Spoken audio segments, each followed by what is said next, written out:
येथील पूर परिस्थितीची केशव उर्फ विक्रम सावंत यांच्याकडून दुसऱ्यांदा पाहणी, पूल व बंधाऱ्याची पाहणी करून दुरुस्तीच्या अधिकाऱ्यांना सूचना, गरजूंना खाद्यपदार्थ किटचे वाटप। 8 दिवसात 3 वेळा सावंत जानकापूरच्या नागरिकांच्या भेटीला। वाशी तालुक्यातील जानकापूर येथून वाहणाऱ्या मांजरा नदीला मागील 8 दिवसापासून भयंकर पूर आला होता। यावेळी जानकापूर येथील 20 कुटुंब पाण्याखाली गेली होती।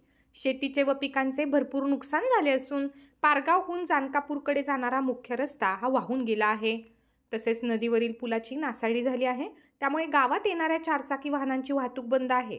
मागील 4 दिवसापूर्वी भूमपरंडा वाशीचे आमदार तानाजीराव सावंत हे जानकापूर परिसरातील पूर परिस्थितीची पाहणी करून गेले होते।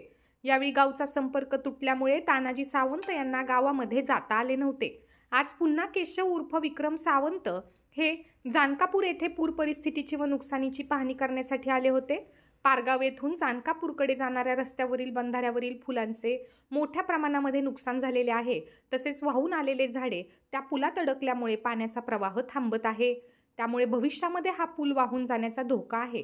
या निमित्ताने भूमपरंडा वाशीचे विकासरत्न आमदार तानाजीराव सावंत साहेब यांचे पुतणे DCC बँकेचे संचालक विक्रम उर्फ केशव सावंत यांनी फुलाची पाहणी करून तात्काळ संबंधित विभागाचे अधिकारी राऊळ साहेब यांना फोनवरून काम करण्याच्या सूचना दिल्या।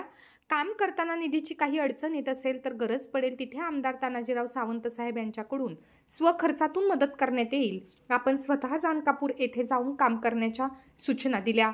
तसेच ज्या नागरिकांच्या घरामध्ये पाणी शिरले होते अशा कुटुंबांना खाद्यपदार्थाच्या किटचे वाटप करण्यात आले। तसेच जानकापूर येथील नागरिकांना कुठल्याही समस्या आल्या तरी शासकीय निधीची वाट न पाहता आमदार तानाजीराव सावंत यांच्या स्वखर्चातून लागेल ती मदत करण्यात येईल असे केशव उर्फ विक्रम सावंत यांनी जानकापूर येथे नागरिकांना सांगितले। यावेळी